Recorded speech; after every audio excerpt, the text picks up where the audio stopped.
औज़ुबिल्लाहिमिनश्शैतानिर्रजीम बिस्मिल्लाहिर्रहमानिर्रहीम रब्बिश इश्रह ली सदरी व यस्सिर ली अमरी वाहलुल उक़दतम मिन लिसानी यफ़क़हू क़ौली आमीन या रब्बिल आलमीन। अस्सलाम वालेकुम एवरीवन। आज जो हम लोगों ने लेक्चर स्टार्ट करना है, मेरा ख़्याल है लास्ट जो हम लोगों का था ना वो इंटीजर लिटरल्स का टॉपिक था, तो इधर से हम लोग आज स्टार्ट करेंगे क्योंकि इससे पहले के लेक्चर्स हमने तकरीबन कवर कर लिए थे अपने लास्ट लेक्चर में। ठीक है, तो आज जो है हम लोगों ने यहाँ से स्टार्ट करना है इंटीजर लिटरल्स। ठीक है, अच्छा इसको ना मैं साथ साथ आपको अप्लाई करके बताऊँगी। यहाँ तक हम लोगों ने कर लिया था, इसके बारे में हम डिस्कस कर रहे थे। देखें, जब आप ये चीज़ होती है कि जब आप जावा के अंदर कोई वेरिएबल डिज़ाइन करते हैं ना तो अगर वो कोई बाइनरी सिस्टम में ऑलरेडी है ना, तो आप बाइनरी सिस्टम में की फॉर्म में भी अपनी जो वेरिएबल की वैल्यूज़ हैं ना वो असाइन कर सकते हैं। अब जैसे ही हमारे पास एक सिंपल वेरिएबल है इंटीजर, आगे हमने डेस लिखा है और आगे 26 इसको सिंपल वैल्यू असाइन कर दिया। ठीक है, यानी इसी को अगर मैं देखूँ तो यहाँ पर मैं ये जो 26 वैल्यू है, ठीक है, जब इसको मैं यहाँ पर लिखूँगी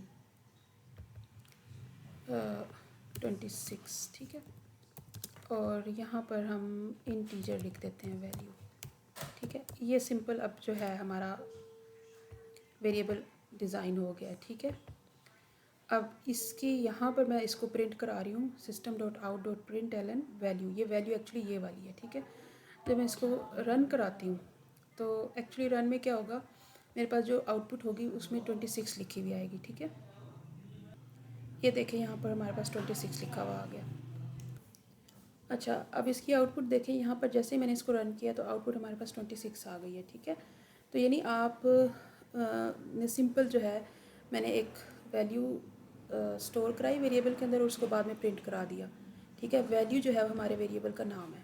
ठीक है, अब अगला जो हमारे पास इंटीग्रल्स है वो है, देखें, हेक्सा। अब मैं इसी 26 को हेक्साडेसिमल में भी स्टोर करा सकती हूँ 0x1a के साथ। ठीक है, अब इसको मैं यहाँ पर इस वैल्यू को 26 को मैं इससे रिप्लेस कर रही हूँ। ठीक है, अब ये जो ज़ीरो है ना, ये 0x, ये अब एक्चुअली जावा को बताएगा कि ये हमारे पास जो वैल्यू है ये एक्चुअली क्या है, हेक्साडेसिमल की वैल्यू है। तो वो क्या करेगा, 1a। अब ये जो 1a है ना, ये एक्चुअली इसको कन्वर्ट करेगा। 0x जस्ट एक प्रीफिक्स है, ये बताएगा कि आपका जो ये जावा को ये बताएगा कि ये जो वैल्यू है ना ये हेक्साडेसिमल में है and you have to convert it first. जब आप इसे कन्वर्ट करेंगे इसका जो आंसर है वो 26 आएगा। इसकी जो कन्वर्जन है वो मैं आपको यहाँ से दिखा देती हूँ क्योंकि यहाँ वाइट बोर्ड नहीं है, तो मैं चाह रही थी कि बस ऐसे ही आपको ना इसकी कैलकुलेशंस बता दूँ। देखिए, ये जो हमारे पास 0x है, जैसे मैंने बताया था कि ये प्रीफिक्स है। ठीक है, ये हमारे पास प्रीफिक्स है और आगे हमारे पास जो 1a है, a आपको पता है कि हमारे पास a जो है 1 से लेकर 9 तक हेक्साडेसिमल में इंटीजर्स होते हैं। फिर जो 10 है वो a से डिनोट किया जाता है, यानी a जो है एक्चुअली 10 इंटीजर को डिनोट कर रहा है। ठीक है, 1 multiply by 16 raise to power 1 plus a multiply by 16 raise to power 0। तो सिंपली ये 16 की पावर 1 है तो ये 16 आ जाएगा, 16 की पावर 0 है तो ये 1 आ जाएगा, और यहाँ पर इसको मल्टीप्लाई करके प्लस जब करेंगे तो हमारे पास जो फाइनल आंसर है वो 26 आएगा। ठीक है, तो इसको रन करके देखते हैं। रन करने में थोड़ा सा ही टाइम लेता है। हाँ जी, ये देखिए हमारे पास आंसर 26 आ गया। ठीक है, इसी तरह से जो अगला हमारे पास है वो क्या है, बाइनरी। अब ये जो 0b है बाइनरी में, ठीक है, ये एक्चुअली प्रीफिक्स है। ठीक है, 0b जो है आपकी जावा को बताएगा कि ये हमारे पास जो वैल्यू है ये बाइनरी में है and you have to convert it, और जो हमारे पास आंसर आएगा इसका वो भी 26 ही होगा। यानी हम 26 को इन 3 तरीक़ों से बाइनरी में, हेक्सा में और ऑक्टल में इस फॉर्म में हम सेव कर सकते हैं, स्टोर करा सकते हैं। जैसे मैं यहाँ से इसको कॉपी करती हूँ और यहाँ पर मैं इसको पेस्ट कर देती हूँ। ठीक है, 0, तो 0b जो है वो ये बताएगा इसको, 0b जो है वो एज अ प्रीफिक्स यूज़ हो रहा है, यानी प्रीफिक्स ये बताएगा जावा को कि ये हमारे पास जो आगे आने वाली वैल्यू है ना वो इंटीजर बाइनरी में है और आप इसे कन्वर्ट करें। अब बाइनरी को कैसे कन्वर्ट करते हैं उसका भी यही, जहाँ हमारे पास 16 की पावर है वहाँ हमारे पास 2 की पावर होगी। ठीक है, 0b जो है ये प्रीफिक्स है जो कि बाइनरी को इंडिकेट करेगा, और आगे हमारे पास 1 1 0 1 0, 2 की पावर 2 रेज टू पावर 0 1 2 3 4, इसके बाद इसके मल्टीप्लाई करके प्लस करके जो हमारे पास फाइनल आंसर है वो भी 26 आएगा। ठीक है, अब आप इसको देखें, मैं इसको यहाँ रन करके दिखा देती हूँ आपको फर्दर, ताकि आपको आइडिया हो जाए कि एक्चुअली ये जो है,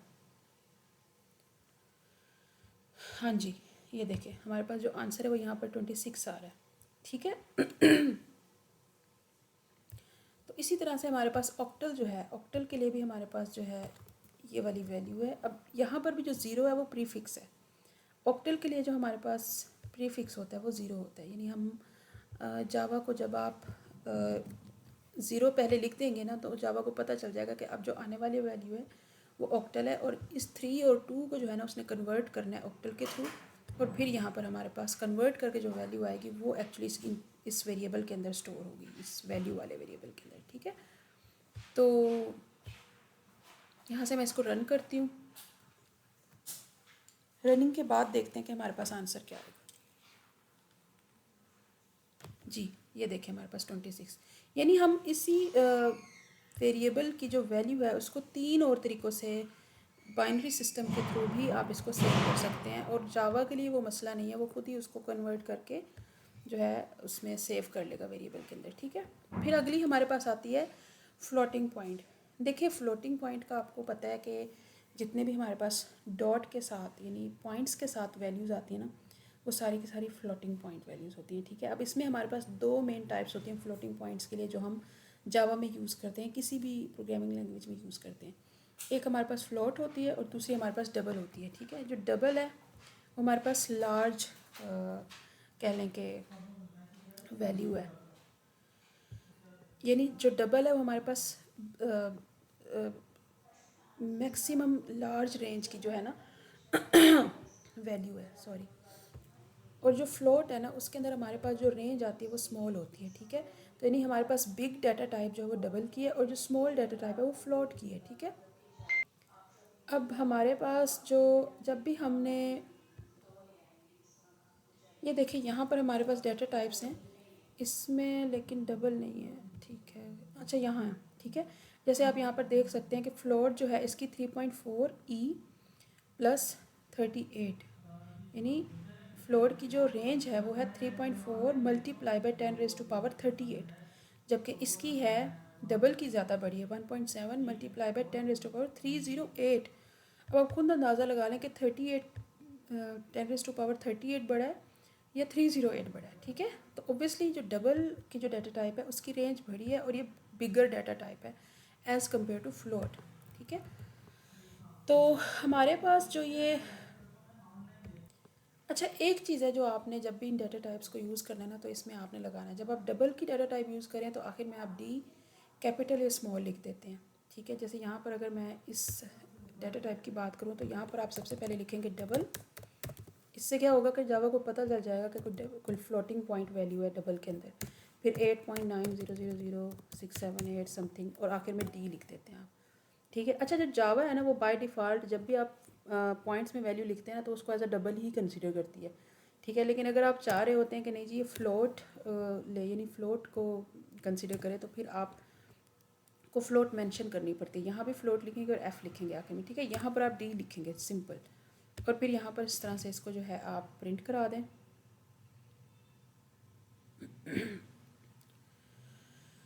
हाँ जी, ये देखें ये हमारे पास आउटपुट आ गई है इसकी। ठीक है, इसी तरह से अगर आपने फ्लोट की कोई डाटा टाइप स्टोर करानी है फ्लोट में, तो फिर सिमिलरली आप इसके भी एंड में एफ़ लिख दें या कैपिटल एफ लिख दें। ठीक है, इसको फिर आप रन करके देखें तो ये देखें। अच्छा देखें हमारे पास ये 8.900006 तक आ रही है, जबकि मैंने यहाँ पर 757 भी लिखा है। ये वाली वैल्यूज़ क्यों नहीं आई? क्योंकि हमारे पास मैंने पहले ही बताया था कि जो फ्लोट की रेंज है ना वो डबल से कम होती है, यानी ये छोटी डाटा टाइप है, यानी इसकी जो रेंज है ये छोटी है, इसके अंदर कम इंटीजर्स स्टोर हो सकते हैं as compared to double. Double के केस में हमारे पास पूरी आ रही थी, तो इस केस में अगर आप इसके आगे एल लिख दें, ठीक है, यानी आप इसको कह दें कि भी ये जो है मैंने एल लिख दिया, तो ये क्या करेगा, यहाँ पर ये आप कह रहे क्रिएट कॉन्स्टेंट फील्ड एल इन लिटरल्स। ओके, अच्छा एल जैसे ही मैंने इधर लिखा ना तो इसने मुझे एरर दे दी है। ठीक है, क्यों?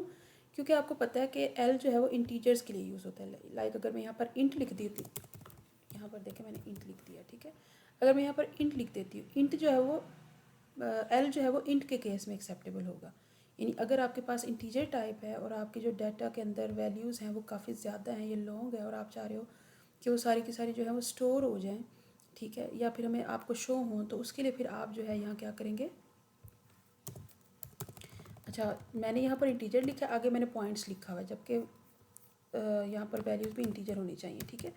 अब जैसे ये इतनी लॉन्ग वैल्यूज़ हैं तो यहाँ पर मैं एल लिखूँगी। अब यहाँ पर देखें ये आपको जो है एक्सेप्टेबल होगा इसके लिए, क्योंकि आपने इंट यहाँ पर मेंशन किया, ठीक है। और अच्छा, अब मैंने क्योंकि आपको बताया था कि इंटीजर में जो है आपके पास वैल्यूज़ होती है तो फिर आप लॉन्ग उसके अंदर यूज़ करते हैं, लेकिन क्योंकि आपको पता है कि लॉन्ग के लिए अपनी एक डाटा टाइप है जिसको हम लॉन्ग के नाम से लिखते होते हैं, उस केस में आप सिंपली यहाँ पर एल लिखेंगे तो फिर ये आपको एरर नहीं देगा। जैसे यहाँ पर देखें, अभी एरर नहीं दे रहा। देखिए ना, एक्चुअली ये जो मैंने आपको ये वाली स्लाइड कराई थी ना, ये सारी वही चीज़ें हैं जो हम प्रैक्टिकली देख रहे हैं। देखें, इंट की जो रेंज है वो है -2⁻31, ठीक है, टू 2⁻31 तक।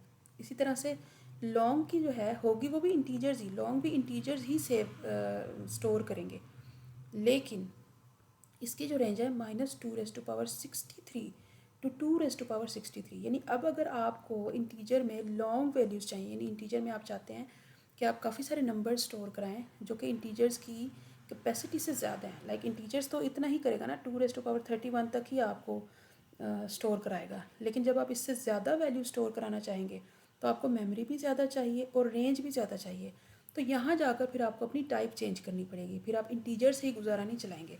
और जैसे ही आप अपनी टाइप चेंज करेंगे तो फिर उस टाइप के अकॉर्डिंग आप इसको असाइन करेंगे। जैसे यहाँ पर देखें, जैसे अब देखें मैंने जब यहाँ पर इंटीजर लिखा, ठीक है, तो ये मुझे एरर दे रहा था कि भाई इस तरह नहीं होता। लाइक आप इंटीजर में इतनी बड़ी वैल्यू नहीं स्टोर करा सकते, चाहे आप एल लिखें जो मर्ज़ी लिखें साथ, ठीक है ना। हाँ, अगर आपको वैसे ही इसको स्टोर कराना है तो फिर ये देखेंगे, ठीक है। अब देखिए ये यहाँ पर रेड का मतलब है इंटीजर के अंदर इतनी कैपेसिटी नहीं है कि वो इतनी लंबी वैल्यू स्टोर करा सके, इतनी ज़्यादा इंटीजर्स। तो फिर आपको अपनी इंटीजर्स की जो स्ट्रेंथ है वो कम करनी पड़ेगी, ठीक है। जैसे यहाँ लेंथ, सॉरी, कम करनी पड़ेगी, ठीक है। जैसे यहाँ पर मैंने कम किया तो अब ये जो हमारे पास एरर था वो रिमूव हो गया। अब यहाँ पर अगर मैं इससे ज़्यादा लंबी वैल्यू स्टोर करना चाहती हूँ तो यहाँ पर मैं अगली डाटा टाइप पे शिफ्ट कर जाऊँगी, दैट इज़ लॉन्ग। और फिर यहाँ पर मैं मज़ीद जितने भी नंबर्स लिखना चाहूँ लिख सकती हूँ, और आखिर में मुझे एल लिखना पड़ेगा। लॉन्ग की जो डाटा टाइप है ना, अगर इसे आप आखिर में एल नहीं लिखेंगे तो आपको एरर देगा। यानी आपको अपने जावा को बताना पड़ेगा कि भाई जब आप आखिर में एल लिखते हैं ना, तो वो उसको आप एक्चुअली बता रहे होते हैं कि मेरे पास लॉन्ग की डाटा टाइप है और इस ये जो इंटीजर है ये आपने पूरे के पूरे एंड तक लेने हैं, ठीक है। तो यहाँ पर देखें, मैं अब इसको प्रिंट कराती हूँ। हाँ जी, ये देखें, ये एंड तक जो है 88 लास्ट इंटीजर था, ठीक है, जो कि यहाँ पर प्रिंट हो रहा है, ठीक है। यानी जब आपको पूरे के पूरे इंटीजर्स चाहिए तो वो सारे के सारे आप इसी तरह से। अब जब हम फ्लोट की तरफ जाते हैं तो फ्लोट हमारे पास स्मॉल डाटा टाइप है, यानी इसकी जो रेंज है वो हमारे पास कम है। तो इसमें हमने सिंपल 5.467 और आखिर में आपने एफ़ लिख दिया, तो उसको पता चल गया कि भाई ये फ्लोटिंग पॉइंट्स हैं, और आपने एफ़ लिखाने से क्या होगा, आपकी यहाँ तक जितनी भी वैल्यूज़ हैं वो उसको लेगा, ठीक है, और उसको प्रिंट करा देगा। जैसे 4, 5, 6, 7 तक ले गया और आपको प्रिंट करा के इसने दे दिया, ठीक है। अब आप चाह रहे हो कि इससे बड़ी वैल्यू इसके अंदर, लाइक आपके पास कोई ऐसी वैल्यू जो इससे भी बड़ी है, ठीक है, तो अब आप जैसे यहाँ पर लिखोगे तो ये जो है आपको एक टाइम पे कहेगा कि नहीं भाई अब थोड़ा सा ख्याल करो। अब जैसे मैंने यहाँ पर काफ़ी बड़ी जो है पॉइंट के बाद आप देख सकते हैं कि काफ़ी ज़्यादा इंटीजर्स मैंने ऐड कर दिए, लेकिन ये कितने लेगा, इसकी एक रेंज है, ठीक है। यानी क्योंकि इसकी जो रेंज है वो कम है तो ये सिर्फ़ और सिर्फ 8, 9 तक, यहाँ तक ये लेगा। आगे वाले इसने स्किप कर दिए, चाहे मैं एफ़ लगाऊँ जो मर्ज़ी करूँ, ठीक है। तो ये इशू होता है जब आप, अच्छा जब आपको लार्ज, जब आपके पास जो है रिक्वायरमेंट या कैपेसिटी ज़्यादा हो जाए तो फिर आपको अपनी डाटा टाइप को स्विच करना पड़ता है, छोटी डाटा टाइप से बड़ी डाटा टाइप में जाना पड़ता है ताकि आपकी जो वैल्यू है वो स्टोर हो, ठीक है। अब देखिए यहाँ पर हम एल लिख देते हैं, सॉरी एल नहीं, डी, डबल है ना तो डी लिखेंगे। तो अब जब मैंने इसको जो है यहाँ पर डी लिखा तो देखते हैं कि अब हमारे पास प्रिंट में क्या आता है। होना क्या चाहिए कि अब हमारे पास जो लॉन्ग इंटीजर्स हैं ये हमारे पास सारे के सारे शो होने चाहिए। तो ये देखिए हमारे पास हो रहे हैं, ठीक है। तो ये एक्चुअली हमें कैसे पता चलेगा कि हमने डाटा टाइप कौन सी लेनी है, किस टाइम पे चेंज करना है, किस टाइम पे स्विच करना है, ये एक्चुअली उसकी रेंज और कैपेसिटी से आपको अंदाज़ा होगा। अगर आपकी रेंज ज़्यादा है तो आपको डाटा टाइप चेंज करनी पड़ेगी, वरना आपको एरर आएगा और आपको समझ नहीं आएगी कि क्या इशू आ रहा है। ठीक है। अच्छा, एक और इम्पॉर्टेंट कॉन्सेप्ट है कि जो छोटी रेंज यानी स्मॉल रेंज की जो डाटा टाइप है ना, उसको आप बड़ी रेंज की डाटा टाइप में कन्वर्ट नहीं कर सकते, क्योंकि उसकी जो अपनी रेंज है वो काफ़ी स्मॉल होती है। लेकिन जो बड़ी डाटा टाइप है ना, उसको आप स्मॉल डाटा टाइप में कन्वर्ट कर सकते हैं। जैसे अभी डबल जो है ये बड़ी डाटा टाइप है, उसकी रेंज काफ़ी ज़्यादा है। तो अब मैं चाह रही हूँ कि मैं इसको स्मॉल में कन्वर्ट कर दूँ, तो यहाँ मैं इसको F लिखूँगी, तो ये जो बिगर डाटा टाइप है ये स्मॉल में कन्वर्ट हो जाएगी। ठीक है। ये बिल्कुल सेम वैसे ही है कि आप बड़ी जो बकेट है उसमें छोटी बकेट तो रख सकते हो, लेकिन छोटी बकेट के अंदर आप बड़ी बकेट नहीं रख सकते। ठीक है ना। तो ये एक रीज़न है जिसकी वजह से जो है हम यहाँ पर, अच्छा देखें, अब जब जैसे ही मैंने F लगाया ना तो उसने इसको कन्वर्ट कर दिया। एक्चुअली ये जो लार्ज वैल्यू थी उसने इसको कन्वर्ट कर दिया। अब ये देखें, हालांकि मेरे पास यहाँ तक 9985 आ रहा है, लेकिन इसने यहाँ पर इसको कम कर दिया 105, यानी उसने कन्वर्ट करने के लिए इसको स्मॉल करने की कोशिश की। ठीक है। इसी तरह से अब अगर मैं यहाँ पर लिख दूँ फ्लोट, ठीक है, फ्लोट लिख दूँ और यहाँ पर मैं D लिख दूँ, यानी मैं फ़्लोट को डबल में कन्वर्ट करना चाह रही हूँ, तो देखिए मेरे पास एरर दे दिया है। एरर क्या दिया है कि भाई आप छोटी रेंज वाली जो है डाटा टाइप को बड़ी रेंज में कैसे कन्वर्ट कर सकते हैं, आप एक छोटी बास्केट के अंदर बड़ी बास्केट तो रख ही नहीं सकते। तो ये बिल्कुल सेम वैसे ही कॉन्सेप्ट है। ठीक है। तो ये चीज़ आप लोगों ने हमेशा याद रखनी है, जब आप अपने टाइप कन्वर्ट करनी है या डाटा टाइप को जब आप कन्वर्ट करेंगे तो आपने इस चीज़ का ख्याल रखना है। कन्वर्ट आप कर सकते हैं, लेकिन डिपेंड करता है कि आप किस फॉर्म में कन्वर्ट कर रहे हैं इसको। ठीक है।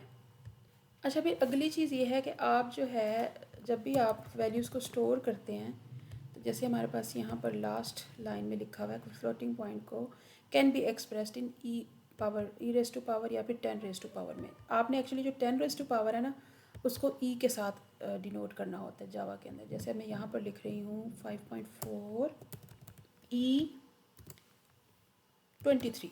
ठीक है। यानी 5.4 multiply by 10 raise to power 23, ये एक्चुअली ये है। इसको रन करके देखते हैं तो ये देखिए मेरे पास यहाँ पर ये सेम एग्जैक्ट जो है प्रिंट होके आ गया। ठीक है। ई एक्चुअली 10 रेस टू पावर को डिनोट करेगा। ठीक है। तो ये एक छोटा सा कॉन्सेप्ट था। इसके बाद हमारे पास जो अगली स्लाइड है उसमें देखें, हमारे पास हम अंडरस्कोर के साथ भी इन न्यूमरल्स को डिनोट कर सकते हैं। अब जैसे ये मेरे पास एक पूरा का पूरा इंटीजर का पूरी ये रेंज है, मैं यहाँ पर इसको प्रिंट कराती हूँ। ठीक है। ये एक्चुअली प्रोग्रामर की अपनी सहूलत के लिए है कि चलो प्रोग्रामर जो है ना उसको ये मसला ना बने। अब यहाँ पर एल लिखा हुआ है एंड में, तो इसका मतलब है जो डाटा टाइप है ये लॉन्ग है। ठीक है। तो मैं यहाँ पर लॉन्ग लिख देती हूँ। सही हो गया। अब ये जो अंडरस्कोर है ना, एक्चुअली ये इसके अंदर कुछ भी मतलब ये आपको जो है ना इस तरह से आपको प्रिंट में अंडरस्कोर नज़र नहीं आएगा, लेकिन ये प्रोग्रामर के फ़ायदे के लिए कि जैसे अब उसके पास लॉन्ग नंबर्स होते हैं, उसको याद नहीं रहता, तो वो क्या करे, दरमियान में अंडरस्कोर लगा के ना देखता जाए, और इस तरह से उसको टैली करना भी आसान होगा, कंपेयर करना भी आसान होगा कि अच्छा ये वाले नंबर्स एग्जैक्टली सेम उसने कॉपी पेस्ट किए हैं या नहीं। तो देखें, इसको हम रन करते हैं तो जो अंडरस्कोर है ये आउटपुट में नहीं आएगा। ठीक है। तो ये देखिए हमारे पास अब अगर इस तरह से कोई नंबर है और प्रोग्रामर ने उसको लिखना है यहाँ पर, तो वो कैसे लिखेगा। ठीक है। क्योंकि सारे मिक्स हुए हुए हैं, उसको भूल जाएगा कि मैंने 4 के बाद 5 लिखना था या 6 के बाद 7 लिखना था। तो उसके लिए जो है प्रोग्रामर की ने अपने आसानी के लिए ये जावा के अंदर ये इन्होंने ये किया कि आप अंडरस्कोर के साथ आप नंबर्स को सेपरेट कर सकते हैं। उससे क्या होगा कि आपको देखने में और टैली करने में आसानी होगी।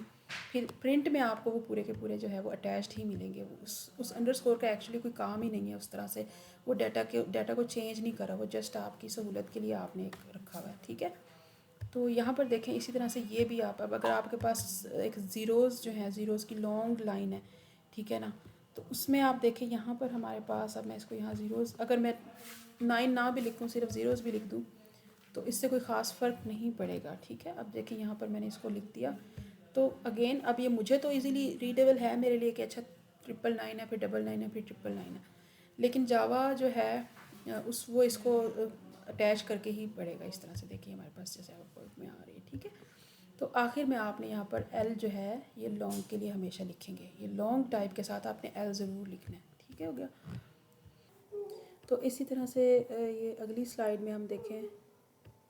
अच्छा, असाइनमेंट ऑपरेटर आप ऑलरेडी देख चुके हैं। जैसे ही हम वेरिएबल अभी मैंने डिज़ाइन करके बताए थे ये जो हम लोग एक्चुअली एक वेरिएबल क्रिएट करते हैं, इसके बाद जो इक्वल का साइन लगाते हैं, इसी को एक्चुअली असाइनमेंट ऑपरेटर कहते हैं, और यही असाइनमेंट के लिए यूज़ होता है। यानी आप इस वैल्यू को इस वेरिएबल को असाइन करने के लिए इस असाइनमेंट ऑपरेटर का यूज़ करते हैं, सिंपल। ठीक है, तो यहाँ पर देखें हमारे पास अब जो स्लाइड है वो सेम यही है कि वेरिएबल होगा इज़ इक्वल टू एक्सप्रेशन। ठीक है, अब इसमें आपके पास क्या होता है कि आप आगे वैल्यू भी दे सकते हैं, आगे एक्सप्रेशन भी दे सकते हैं।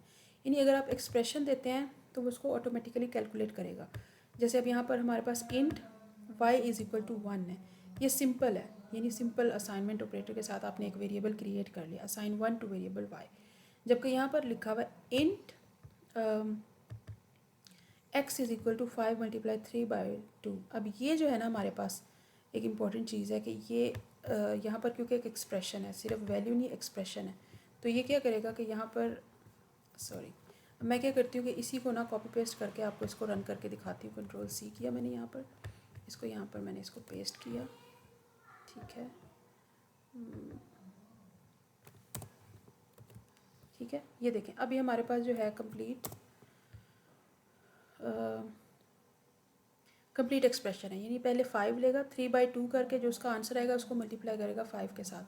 तो यहाँ इसको प्रिंट करा के देखते हैं आपका आंसर जो है वो क्या आएगा। यानी आप एक्चुअली यहाँ पर जो है एक्सप्रेशन के थ्रू वेरिएबल को वैल्यू असाइन करें और वहाँ पर डायरेक्टली आप वैल्यू असाइन कर रहे हैं। अब ये देखिए हमारे पास आंसर 5 आ गया। 3/2 मल्टीप्लाई बाय 5, जो भी वैल्यू आएगी 3/2 की 1 आएगी ना, तो 1 को मल्टीप्लाई किया 5 के साथ तो वो हमारे पास 5 आ गया। अब यहाँ पर क्वेश्चन है कि 3/2 जो है वो 1 तो नहीं होगा ना, 1.5 होगा।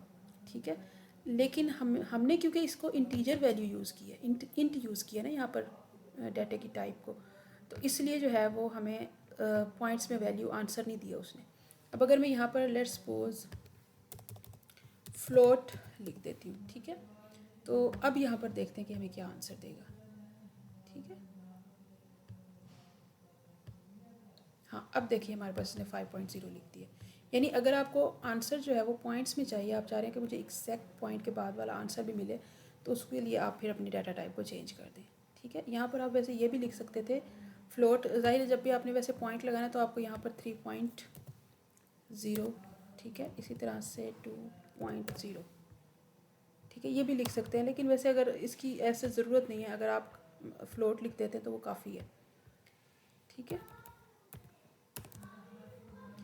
अब इसी तरह से हमारे पास ये है x is equal to Y plus 1। यानी अब इसमें हमारे पास दो वेरिएबल्स आ रहे हैं x और y, तो हमें पहले x को कोई वैल्यू असाइन करनी होगी, फिर हमें y को भी कोई ना कोई वैल्यू असाइन करनी होगी। अब यहाँ पर मैं इस पूरे को अगर कॉपी पेस्ट करूँ, ठीक है, जैसे यहाँ पर मैं जाकर इसको कॉपी पेस्ट कर दूँ।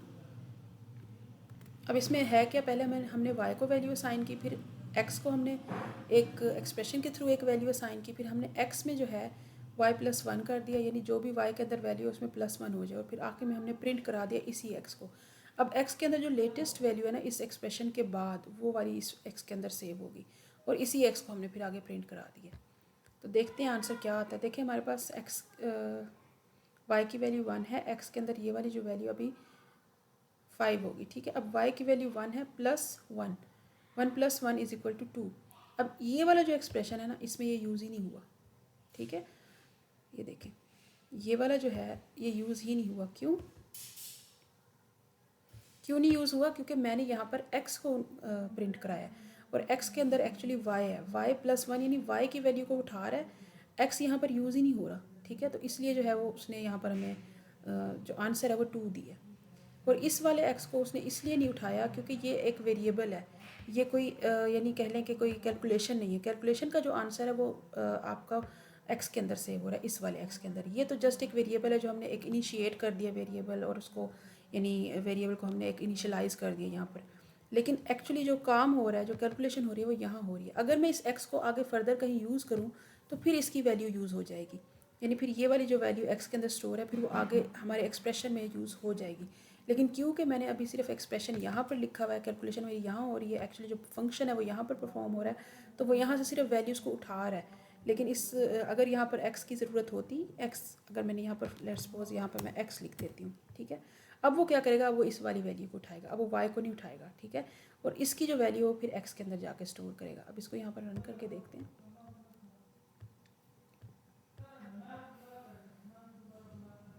ये देखें अब ये हमारे पास 6 है। देखें ना, इसका जो हमारे पास आंसर था वो क्या था, 5 + 1। अब x के अंदर एक्चुअली जो वैल्यू है वो 5 है, क्योंकि इस एक्सप्रेशन का जो आंसर है वो 5 आता है, और 5 जो है अब वो x के अंदर स्टोर है, यानी x के अंदर जो वैल्यू है वो 5 स्टोर है।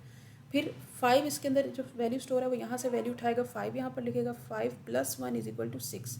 तो इस तरह से हमारे पास यहाँ पर जो मैंने कहा ना कि प्रिंट x करो, तो वो यहाँ से 6 उठा के हमें आउटपुट में उसने दे दिया। ठीक है, इस तरह से जो है हमारा एक्सप्रेशन, यानी आप जब एक्सप्रेशन को ऐड करते हैं जावा में तो इस तरह से यूज़ होता है। ठीक है, अच्छा प्रेसिडेंस वैल्यूज़ भी होती हैं, हम लोगों ने ना आपको लैब में मैंने कराया था, ये जो एक्सप्रेशन के साथ सारी वैल्यूज़ कैलकुलेट हो रही थी। अब देखें यहाँ इंटीजर डिवीजन जो है हमारे पास इस तरह से होती है। अगर आप चाह रहे हैं कि पॉइंट्स में आपको वैल्यूज़ हो तो आप अपनी डाटा टाइप को चेंज करेंगे। जैसे मैंने वहाँ फ्लॉट यूज़ किया, आप डबल भी लिख सकते हैं, इससे कोई फ़र्क नहीं पड़ेगा। ठीक है, वो दोनों यानी डबल लिखें या फ्लॉट लिखें वो आपको पॉइंट्स में आंसर देगा। ठीक है, इसी तरह से अभी हमारे पास एक पूरा जो है एक्सप्रेशन है। अब यहाँ पर आपने एक्चुअली जावा के अंदर आप इस तरह से नहीं लिख सकते ना। अगर आपको ये चीज़ जो है ट्रांसलेट करनी है जावा के अंदर, आपने किसी तरह इस एक्सप्रेशन को लिखना है, तो उसके लिए आपको ये वाला प्रोसीजर होगा, लाइक 3 + 4 × x, फिर डिवाइड 5 माइनस ये 10 × ये जो ब्रैकेट है ये एक्चुअली मल्टीप्लाई होगा, × y - 5। और सिमिलरली आगे जो आपका एक्सप्रेशन है वो इस तरह से इसमें ट्रांसलेट होगा। यानी अगर आपने जावा में इसको लिखना है ना तो उसका ये मेथड होता है। ठीक है, इसी तरह से how to evaluate an expression. अब हमारे पास जो प्रेसिडेंस वैल्यू है, जैसे मैं आपको बता रही थी, you can safely apply the arithmetical rule. Arithmetic rules जो है ना उसके अकॉर्डिंग जावा भी अप्लाई करता है एक्सप्रेशन के ऊपर जो जो प्रेसिडेंस होती है। ठीक है, अब जैसे हमारे पास जावा जो है वो सबसे पहले इनसाइड ऑफ पैरेंथेसिस, जो भी आपके पास पैरेंथेसिस है ना उनके अंदर जो भी वैल्यूज़ है ना सबसे पहले वो उसको सॉल्व करेगा।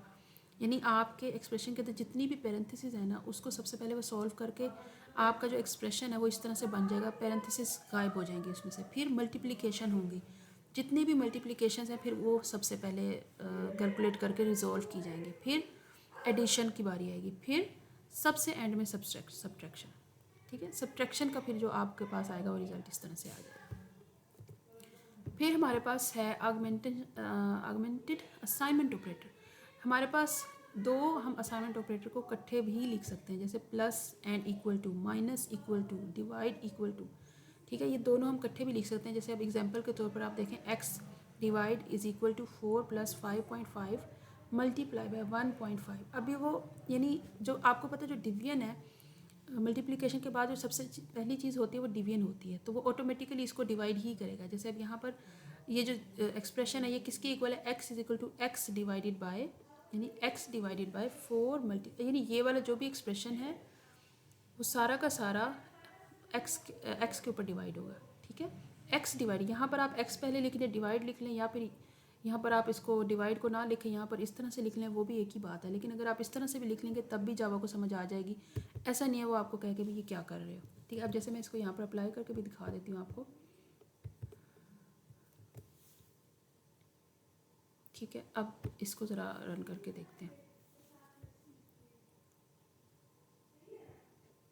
हाँ जी, इसका आंसर आपके पास 0 है। अब यहाँ पर अगर मैं इसको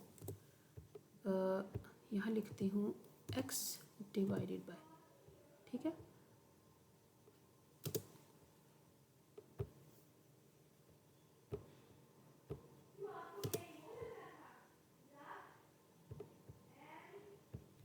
अच्छा वो मुझे एरर दे रहा था कि जी आप x में से तो वैल्यू उठा रहे हैं लेकिन यहाँ पर वो इस वाले x को ले रहा है एक्चुअली। ठीक है ना, वो कह रहा है कि यहाँ पर से जो वैल्यू आप उठा रहे हैं ना, मैं वहाँ पर उसने मुझे कहा कि आपने इंटीजर, तो मैंने यहाँ पर डबल लिख दिया, लेकिन मैं चाह रही हूँ कि इसको वो सिरे से ले ही ना, सिंपल ये जो एक्सप्रेशन है ना इसी को बोले। ठीक है, तो यहाँ पर देखें अब इसने रेड कर दिया कि जो है ना ये एरर दे रहा है कि x के अंदर कोई वैल्यू ही नहीं। वो कह रहा है x के अंदर कोई वैल्यू तो डालो ना पहले, तो हमें उसको ऐड करना ही पड़ेगा, x से वो वैल्यू उठाएगा। ठीक है, यहाँ पर मैं लिख देती हूँ 10। ठीक है, हाँ, this will be much better. अब इसको हम करते हैं, अब होपफुली 0 नहीं आएगा आंसर, कोई ना कोई आंसर आएगा इस कैलकुलेशन का। देखा ये 10.75 क्यों, क्योंकि अब x के अंदर ऑलरेडी 5 है और इसका जो आंसर है वो भी 5 है, तो 5 डिवाइडेड बाय 5 जो है वो 0 आंसर दे रहा था, तो वो सही से समझ नहीं आ रही थी कि कैलकुलेशन एक्चुअली हो भी रही है कि नहीं। तो इसलिए मैंने यहाँ पर इसकी वैल्यू चेंज की है, 10 कर दिया है। उससे क्या हुआ कि जो है हमारा जो 10 डिवाइडेड बाय 5, यहाँ पर जो हमारे पास वैल्यू होगी वो फिर 10 होगी, और 10 के बाद यहाँ का इस एक्सप्रेशन का जो आंसर है, अब इस एक्सप्रेशन का जो आंसर है वो तकरीबन 9 आएगा, यानी 5.5 multiply by 1 is equal to 5 हो जाएगा, 5.6 या 9 हो जाएगा। और इसके बाद यहाँ पर 4 जो इसके अंदर प्लस होगा, 5 + 4 इज इक्वल टू 9 इसकी वैल्यू बन जाएगी तकरीबन राउंड अबाउट होके, और x के अंदर ऑलरेडी 5 है, तो हमारे पास जो आंसर है वो इस तरह से 10.75 आ जाएगा। ठीक है।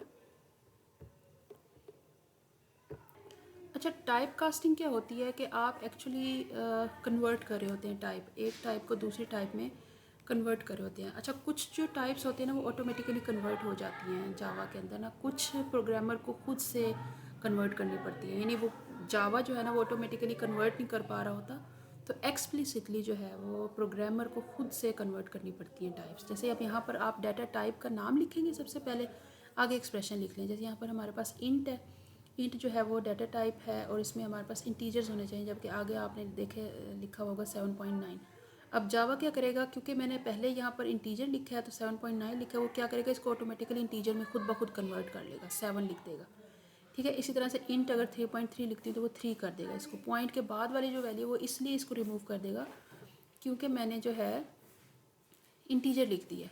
मैं उसे कह रही हूँ कि भाई टाइप कन्वर्ट कर दो, तो इस तरह डबल की अगर मैं लिखती हूँ, किसी इंटीजर के साथ डबल लगा देती हूँ तो वो ऑटोमेटिकली इसको कन्वर्ट करके पॉइंट्स में डाल देगा।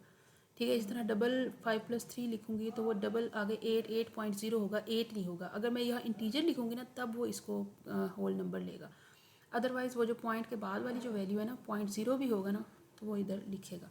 सिमिलरली डबल अगर 15 डिवाइड बाई 2 लिखती हूँ तो 15.0 करेगा डिवाइडेड बाई 2, और फिर जो भी हमारे पास वैल्यू आएगी पॉइंट्स में उसको वो लेगा। ठीक है, जैसे ये हमारे पास देखें लिखा हुआ है। ठीक है। जबकि एक्सप्लिसिट टाइप कास्टिंग जो है, अब जैसे यहाँ पर मैं आपको थोड़ा सा अप्लाई करके दिखाती हूँ, जैसे एक्सप्रेशन को रिमूव कर लेते हैं। यहाँ पर चलो y इज इक्वल टू 9.0। ठीक है। लेट्स सपोज इसी वेरिएबल को आगे फिर मैं y को प्रिंट करा देती हूँ। ठीक है। अब देखिए इंट मैंने लिखा है, आगे y इज इक्वल टू 9.0, यानी मैंने जो वैल्यू डाली हुई है ना इसके अंदर इंटीजर के अंदर वो डबल डाल दी। उसने मुझे एरर दे दिया, उसने कहा नहीं जी इस तरह पॉसिबल नहीं है, तो मुझे यहाँ से इसको जो है ख़त्म करना पड़ेगा। तो अब जो मैं रन करूँगी तो वो मुझे सिंपल 9 दे देगा। ठीक है। अच्छा, ये तो सिंपल आपकी जो टाइप जब आप डिज़ाइन करें या असाइन करें तो ये तब की बात है, लेकिन जब आप एक्सप्रेशन की बात करते हैं ना तो यहाँ पर आप की जो टाइप्स है ना वो ऑटोमेटिकली कन्वर्ट हो रही थी। जैसे x is equal to x plus 12। ठीक है। अब यहाँ पर मैं जो है x के अंदर एक वैल्यू भी स्टोर करा देती हूँ। जैसे लेट्स सपोज x के अंदर जो है मैं इंट स्टोर करा रही हूँ, और x इज़ इक्वल टू 2 कर देते हैं। ठीक है, सपोज 2 कर देते हैं, और यहाँ पर जो है मैं इसको डिवाइड कर रही हूँ, डिवाइड। ठीक है। अब 2 नहीं 3 करते हैं इसमें, ताकि हमारे पास पॉइंट्स में वैल्यूज़ हैं। ठीक है। तो अभी हमारे पास एक एक्सप्रेशन है। अब एक्सप्रेशन को जो है वो अल्टीमेटली रन होके आंसर आना है इसका। ठीक है। अब जैसे ही मैं इसको रन करती हूँ तो यहाँ पर देखें हमारे पास जो आंसर है, ओके ये कंप्लीट नहीं होना चाहिए, 3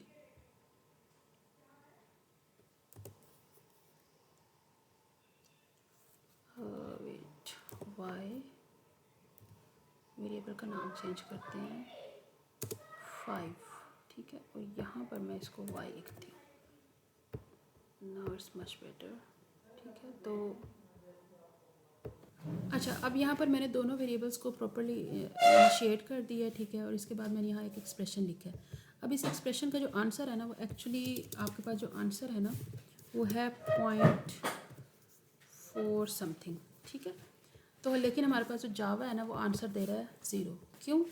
क्योंकि अब देखें हमारे पास जो आंसर है वो क्या है 0.4, लेकिन जावा क्या कर रहा है उसको ऑटोमेटिकली जो है वो जो हमारे पास पॉइंट के बाद वाली वैल्यू है वो इसको डिस्कार्ड कर रहा है, क्योंकि हमने यहाँ पर जो टाइप लिखी है ना वो इंटीजर है।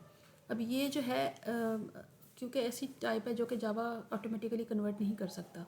तो जब आप चाहते हैं कि आपकी वैल्यू जो है वो पॉइंट्स में है तो आपको यहाँ पर टाइप चेंज करनी पड़ेगी। जब आप यहाँ पर टाइप चेंज कर रहे हैं तो आप खुद जो है एक्सप्लिसिटली इसको बता रहे हैं कि भाई मेरी जो आंसर है ना वो पॉइंट्स में आएगा, तो आप मुझे प्रॉपर पॉइंट के अंदर जो है आंसर दें। उससे इसे पता चल जाएगा कि अच्छा जो है ये वाली, ये अब देखें हमारे पास इसने प्रॉपरली आंसर दिया 0.41666, ठीक है। अदरवाइज़ इंटीजर अगर आप लिखेंगे तो ये हमारे जो बाद की आंसर है वो उसको स्किप कर देगा। यहाँ पर इस स्लाइड के अंदर भी हमने यही चीज़ देखी है कि अगर हमारे पास 7.9 होगा ना इंटीजर में एक्सप्रेशन में, तो पॉइंट के बाद वाली जो वैल्यू उसको निगलेक्ट कर देगा, ठीक है। और डबल में अगर हम लिखेंगे तो हमारे पास पॉइंट के बाद वाली भी वैल्यू है ना वो भी उसे देगा, ठीक है। तो इसी तरह से आप अगर आपके एक्सप्रेशन का आंसर जो पॉइंट्स में है और वहाँ से आपने जो टाइप ऑफ इंटीजर लिखी हुई है तो पॉइंट के बाद वाला आंसर आपको नहीं देगा, शो नहीं करेगा। तो उसके लिए आपको एक्सप्लिसिटली जो अपनी टाइप है उसको डिफ़ाइन करना पड़ेगा, ठीक है। जावा खुद ब खुद टाइप को कन्वर्ट नहीं कर सकता इस केस में ना। कुछ एक्सप्रेशन होते हैं जो जावा खुद ब खुद कर सकता है, लेकिन ये नहीं कर सकता। जैसे अब मैंने आपको डबल और फ्लोट का बताया था, वो कर सकता है।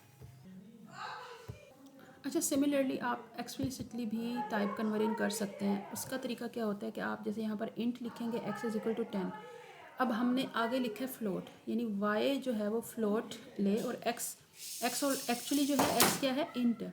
लेकिन यहाँ पर आप जो है x को फ्लोट में कन्वर्ट करें। यहाँ पर x से पहले आप फ्लोट लिख रहे हैं, तो अब आप कह रहे हैं कि y जो है ना मुझे प्रिंट करा दें। तो जब y प्रिंट होगा तो एक्चुअली वो इंट में नहीं होगा, वो फ्लोट में होगा। हालांकि y के अंदर है क्या, x, ठीक है।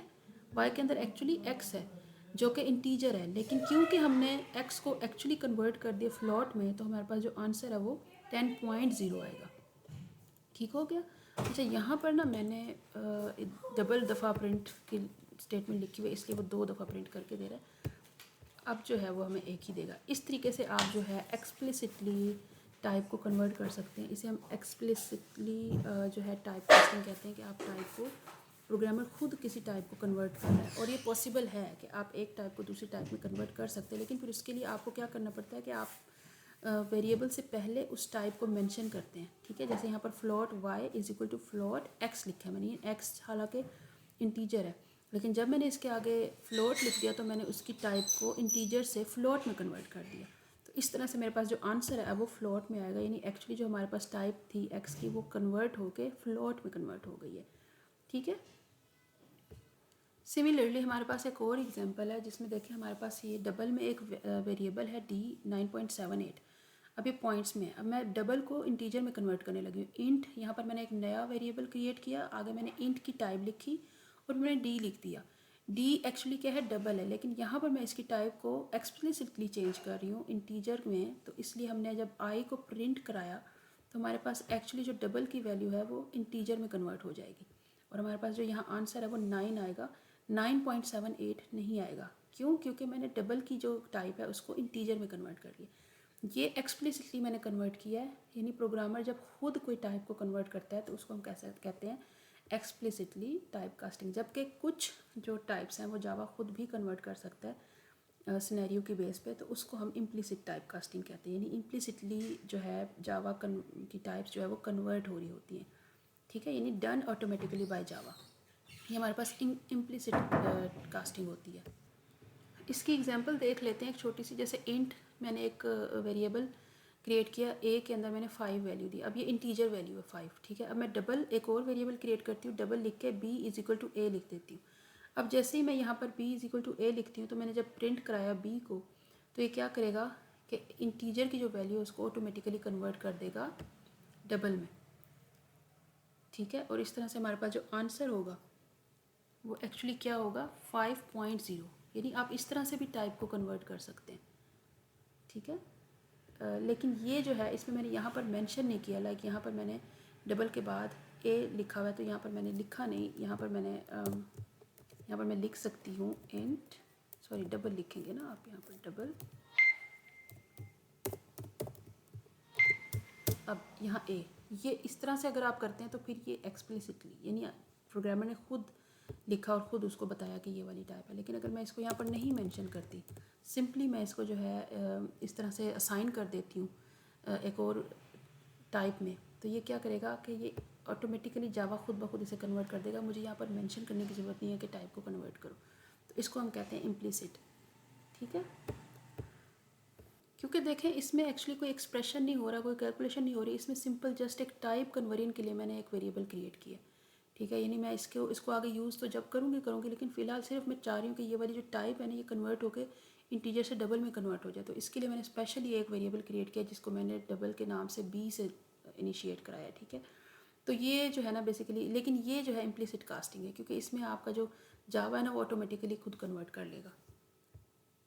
जहाँ आप मेंशन नहीं करते वहाँ जावा जो है खुद कन्वर्जन कर रहा हो उसको हम इम्प्लिसिट कहेंगे। जहाँ पर प्रोग्रामर खुद मेंशन करके टाइप कन्वर्ट करवा रहा हो वहाँ पर वो एक्सप्लिसिट टाइप कास्टिंग होगी, टाइप कन्वर्जन होगी, ठीक है। लास्ट स्लाइड है हमारी क्लास स्ट्रिंग। देखिए string is a sequence of characters, ये हम सबको पता है कि कैरेक्टर्स के सीक्वेंस मिलके हमारे पास स्ट्रिंग बन जाता है।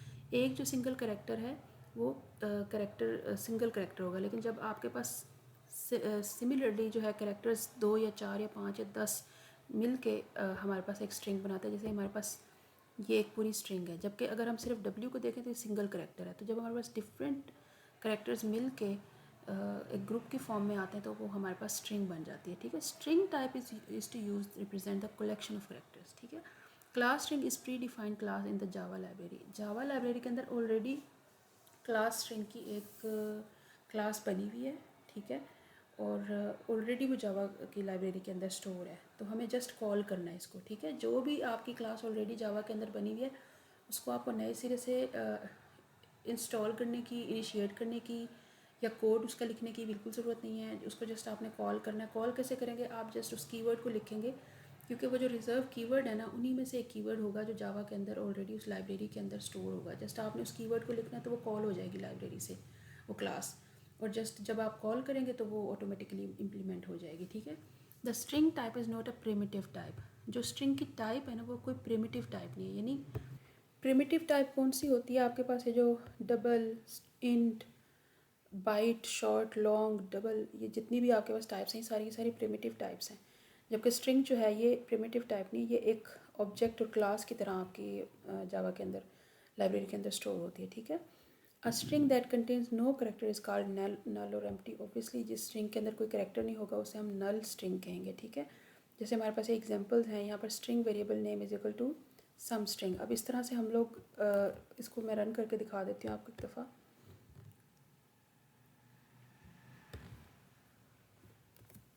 String variable name is equal to some string, ठीक है। अब यहाँ पर हमारे पास एक्चुअली जो